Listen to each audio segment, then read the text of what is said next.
से पहला सवाल ये है कि ऊपर वाला जब सबको, चाहे वो हिंदू हो, मुस्लिम हो, सिख हो, ईसाई हो, सबको बनाया, तो फिर सबसे ज़्यादा मुस्लिमों को क्यों हिकारत की निगाह से अदर्स रिलीजन्स वाले देखते हैं?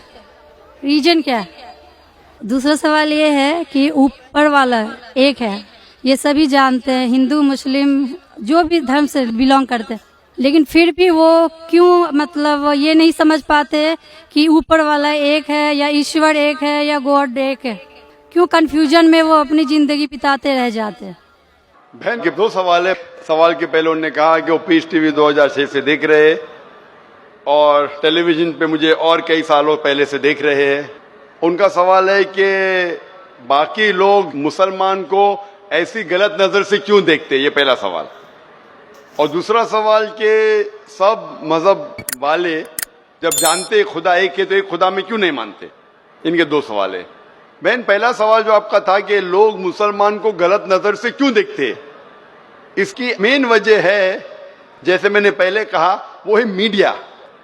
आज मीडिया, जैसे मैंने कहा, सबसे ताकतवर टूल है, सबसे ताकतवर हथियार है। मीडिया आज एक हीरो को विलन बना सकता है, विलन को हीरो बना सकता है, दिन को रात, रात को दिन। तो ये मीडिया का खेल है, बहुत आसान है। जैसे मैंने कहा ना यूके में क्या हुआ, तो उसी तरीके से आज पहले जो था अमेरिका को डर था रशिया से, अभी रशिया चली गई। अभी खौफ है इस्लाम से कि अमन फैलेगा तो जो गलत काम कर रहे हैं वो मुमकिन ही नहीं।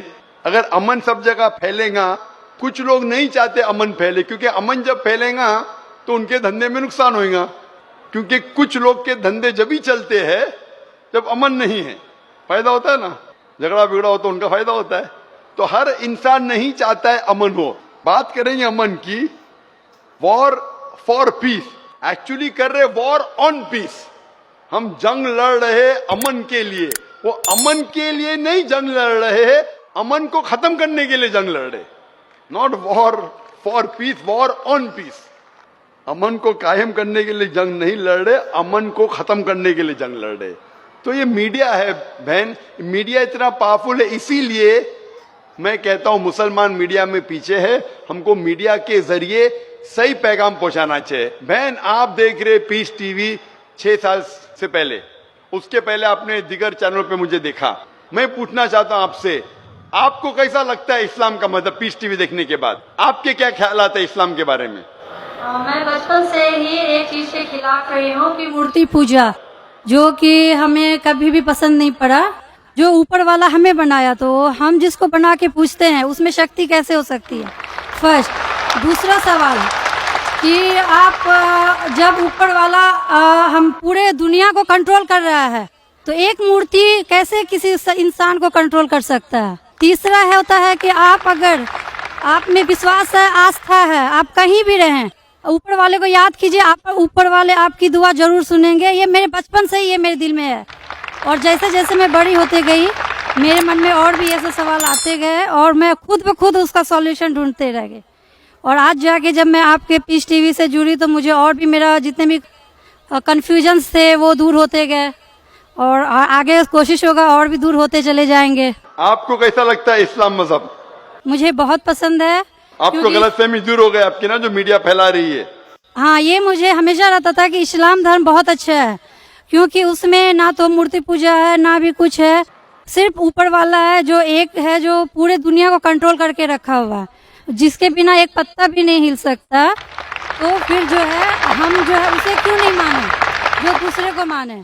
आप तो कुरान की आयत का तर्जुमा कर रही, माशाअल्लाह। अल्लाह के मर्जी के बिना तो पत्ता भी नहीं हिल सकता है। बहन, जो आपका दूसरा सवाल था कि जब गैर मुसलमान ये जानते हैं कि खुदा है कि तो मानते क्यों नहीं? हाँ, ये सवाल था कि मानते क्यों नहीं है वो, कि एक ही शक्ति है, चाहे वो गॉड हो, क्रिश्चियन बोलते हैं, हिंदू बोलते हैं ईश्वर एक है, मुस्लिम बोलते हैं अल्लाह एक है, और गुरुद्वारा बोलते हैं वाहे गुरु एक। तो जब सब भी बोलते हैं तो मानते क्यों नहीं कि ईश्वर एक ही है? आपका बहुत अच्छा सवाल है कि अगर जानते हैं तो मानते क्यों नहीं।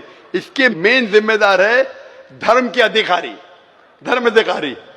धर्म अधिकारी नहीं चाहते कि सब लोग इसको माने। जाने ठीक है, लेकिन मानने लगेंगे तो उनकी दुकान बंद हो जाएंगी। लेकिन यहाँ पे दुकान बंद वालों और हर धर्म में कुछ लोग हैं जो नहीं चाहते कि सब धर्म मानने वाले अपनी किताब के करीब आए, नहीं तो उनकी दुकान बंद हो जाए। हर धर्म में ऐसे लोग हैं, नहीं तो उनकी दुकान बंद हो जाएंगी। तो इसीलिए मेरी सबसे ज्यादा कोशिश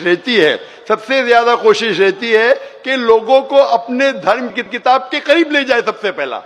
तो मैं कहता हूं मुसलमान और गैर मुसलमान को अपनी धार्मिक किताब पढ़ो, उन पे तहकीक करो, जो यकसान है तो उसके ऊपर जाओ पहला।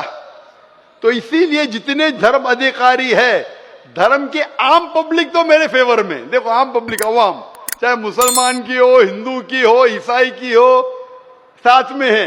लेकिन ये धर्म अधिकारी जो अक्सर है वो नहीं चाहते कि सब लोग एक हो जाएंगे तो दुकान बंद हो जाएंगी। तो ये मेन प्रॉब्लम है धर्म अधिकारी का।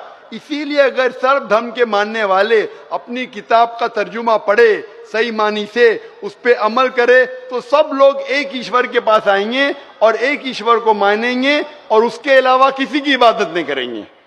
उसके बावजूद भी सब कोई क्रॉस क्यों करता है इस्लामिक धर्म को, जानते हुए भी कि ये सबसे अच्छा धर्म है, सब रास्ता सब एक है, इसमें ना कोई ये है दिखावा है, ना कोई आपका इसमें ओल झोल टाइप का कोई भी प्रॉपर्टी नहीं होती है कि ये बाजा वाजा ये वो। फिर भी क्यों नहीं करते बहन? क्योंकि आप पीस टीवी देख चुकी है, तो आप पीस टीवी देखने के बाद आपको यकीन हो गया है कि सही इस्लाम क्या है।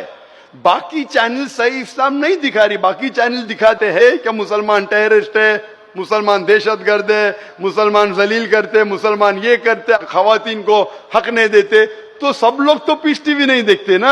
इंशाल्लाह एक दिन आएगा जब दुनिया के अक्सर लोग पीस टीवी देखेंगे। इंशाल्लाह हमारा इरादा है कि पीस टीवी को कम से कम दुनिया की सबसे अहम 10 जबानों के अंदर फैलाए। इंशाल्लाह अल्लाह से दुआ है, क्योंकि जो मोहम्मद सल्लल्लाहु अलैहि वसल्लम की हदीस है कि इस्लाम एक दिन हर घर में पहुंचेगा। तो अल्लाह ताला से दुआ है कि हमें वो जरिया बनाए कि सही इस्लाम दुनिया के हर घर में फैलेगा इंशाल्लाह। बहन मैं आपसे पूछना चाहता हूँ, आप मानते कि खुदा एक है? मैं बचपन से मानती हूँ ऊपर वाला एक है। आप मानते कि मोहम्मद सल्लल्लाहु अलैहि वसल्लम आखिरी पैगंबर है? हाँ, ये सब बचपन से ही पता है मुझे। तो मैं आपसे पूछता हूँ डॉक्टर श्वेता, जब आप मानते खुदा एक है, आप मानते बुत परस्ती गलत है, आप मानते मोहम्मद सल्लल्लाहु अलैहि वसल्लम आखिरी पैगंबर है, तो उसका मतलब आप मुसलमान हो चुके। हाँ, ये एक चीज मैं सवाल करना चाह रही थी आपसे। जी हाँ। कि आपके मन में जो भी आप धर्म अपना रहे हो, ये तो जरूरी नहीं होता कि आप उसे रिप्लेस करें पब्लिक के बीच में। जरूरी नहीं है। और अगर आप मन से मानते हैं तो, और ऊपर वाला जान रहा है कि आप क्या हैं, और ऊपर वाले को ही मानते हुए सारा चीज फॉलो कर रहे हैं, तो क्या जरूरी होता है कि मुस्लिम बताए ही कि हम मुस्लिम हैं? बहन का बहुत अच्छा सवाल है कि अगर मन से माने काफी नहीं, क्या जाहिर करना जरूरी नहीं है? अगर आपको कोई तकलीफ हो रही है, मिसाल के तौर पे अगर आपको शक लगता है कि अगर मैं जाहिर करूं तो मेरी जिंदगी खतरे में है, और ये टॉपिक के ऊपर भी है, अगर आपको लगता है कि मेरी जान खतरे में है, ऐसे माहौल में है, ऐसे इलाके में आप है, 99% से ज्यादा गैर मुस्लिम हैं और जंग का माहौल है और पता चल जाएगा मैं मुस्लिम हूं, तो कुरान की आयतें, अगर आपकी जान खतरे में है तो आप शिर्क भी कर सकते हैं, लेकिन दिल में ईमान होना चाहिए। मतलब अगर कोई पूछे कि तुम मुशरिक हो, आपको पता है आपकी जान खतरे में, आप हाँ कह सकते हैं, लेकिन आपके दिल में ईमान होना चाहिए। तो अल्लाह ताला इजाजत देते हैं कि अगर आपकी जान खतरे में है, कोई बंदूक रखता है सिर पे और बोला कौन है तुम, अगर तुम बोले हाँ मैं मुशरिक हूं, लेकिन दिल में ईमान है कि अल्लाह एक है, तो आप गुनहगार नहीं। तो अगर आपको डर है कि आपके इज़हार करने की वजह से आपकी जान खतरे में है या कुछ तकलीफ आ सकती, तो मत इज़हार करो। लेकिन इज़हार करने से फॉलो करना आसान है। जो शख्स इज़हार करता है वो फॉलो भी करेगा। अगर इज़हार नहीं करेगा, बोलता मैं मुसलमान हूं, अगर उसके जान का खतरा है तो कोई हर्ज नहीं, उसके दिल उसके बीच में और खुदा के बीच में इज़हार करने की जरूरत नहीं। लेकिन जान का खतरा नहीं है, फिर भी बोलते हैं नहीं मैं जान का खतरा नहीं है, मुझे कोई तकलीफ नहीं, छोटी मोटी तकलीफ है इसलिए मैंने इज़हार करूंगा, फिर क्या होगा? फिर उसको अमल करना मुश्किल होगा। अगर छोटी मोटी तकलीफ है तो इज़हार करना चाहिए, क्योंकि उसको अमल करने में आसानी होगी, नमाज पढ़ने में आसानी होगी, रोजा रखने में आसानी होगी। अगर कबूल नहीं करेंगे तो मुश्किलात और बढ़ेंगी। लेकिन अगर मुश्किलात इतनी हैं कि आपको जान का खतरा है, तो आप माइक्रोफोन पे भी नहीं आती थी, मैं